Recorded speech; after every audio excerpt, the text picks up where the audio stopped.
Lesson 76. I am under no laws but God's. Hi there. Are you ready for one of the most radical teachings you could ever encounter in your life? The step we're taking today will challenge the conventional understanding of cause and effect as we know it. And at the same time, it'll make us embrace the laws that transcend our physical world, laws that will allow us to ultimately facilitate the transformation of our experience in our lives. Are you ready to uncover the insights Lesson 76 has in store for us? I am under no laws but God's. In previous lessons, we've learned how often we've looked for happiness and salvation in meaningless things. Lesson 71. Only God's plan for salvation will work. Today's lesson prompts us to reflect not only on the futile pursuits we've undertaken in search of happiness and salvation, but also on how these pursuits have trapped us into believing in laws that are ultimately senseless as the goals we sought to achieve. In other words, by searching for salvation in the meaningless, we bind ourselves to those senseless laws we believe we must follow to be saved. But did it ever truly bring us the fulfillment and the happiness we sought? In truth, we are free, and not at all bound by these laws. But to understand this and grasp our inherent freedom, we must first acknowledge that salvation can't be found where it doesn't exist.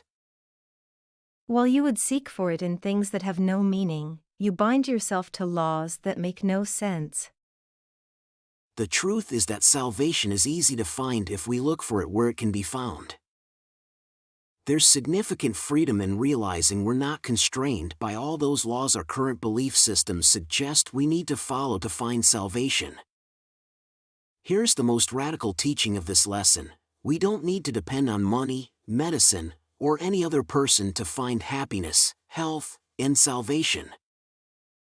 You really think that you would starve unless you have stacks of green paper strips and piles of metal discs? You really think a small round pellet or some fluid pushed into your veins through a sharpened needle will ward off disease and death? You really think you are alone unless another body is with you? It is insane to believe that following these laws will bring us salvation. We called them laws, the laws of medicine, economics, health. Let's protect the body, and we will be saved. We have indeed convinced ourselves that following these laws is necessary for salvation. But this path only leads to madness. While we focus on protecting the body, it's actually the mind that inflicts harm upon itself, causing the body to suffer in consequence. The body suffers just in order that the mind will fail to see it is the victim of itself. The body's suffering is a mask the mind holds up to hide what really suffers. The truth is, the mind is what truly needs saving, as it fails to recognize it as its own enemy. In our efforts to protect the body by adhering to these laws, we end up identifying ourselves solely as a body. There are no laws except the laws of God. We should repeat this to ourselves over and over, until we understand that it pertains to every aspect of our experience.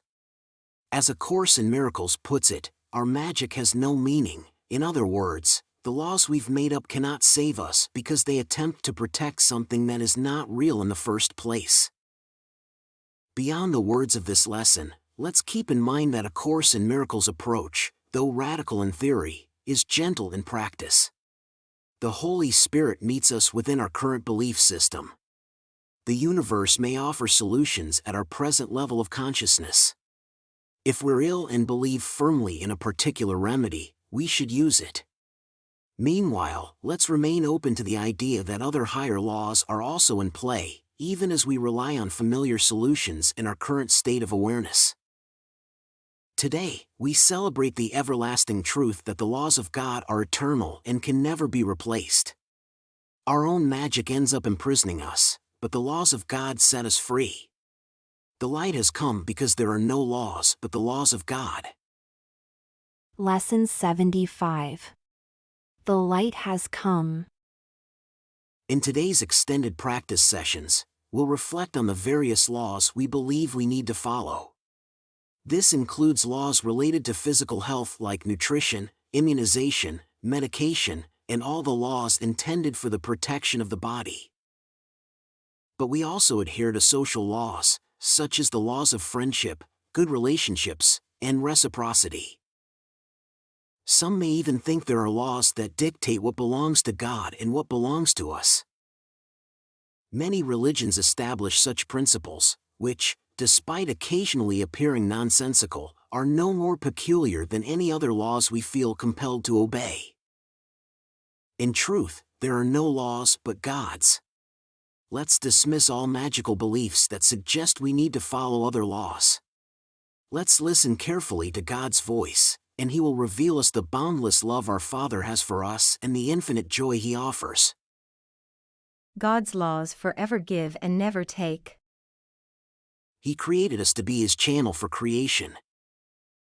Let's open our hearts to God today, become that channel, and allow His will to flow through us, so that creation may be constantly increased. Listening to the Holy Spirit, we'll learn about the endless joys of heaven. We will repeat today's idea until we fully understand that there are no laws but God's. So, as we conclude our practice, we'll gently remind ourselves, I am under no laws but God's. I am under no laws but God's. I am under no laws but God's. Today, let's make a point to repeat this core idea as often as we can. I am under no laws but God's. Let's strive to say it at least 4 or 5 times per hour and whenever we are tempted to believe in any other laws except God's. This is our declaration of freedom from all danger and tyranny, reminding us that God is our Father and we His Son, are saved. I am under no laws but God's. What do you think of that? Isn't it incredible to realize we can be free from all the meaningless laws that have constrained us until now? Just remember, let's be firm in our practicing these ideas, but there's no need to be radical in how we approach our experiences, which are still influenced by our present belief system. The Holy Spirit will meet us right there where we are. You're doing great! See you tomorrow for another powerful lesson. Quick reminder, if you haven't yet watched the introduction to this video series, be sure to do so, as it lays the foundation for our journey together. Just click on the video link that will appear on your screen shortly. Did you enjoy the video and find it helpful? Please give it a like and leave a comment. And don't forget to subscribe and hit the notification bell. We have a new lesson every day. And if you've been with us for a while, please consider supporting the channel. There's a lot of love behind these videos. Check out the video description for more details.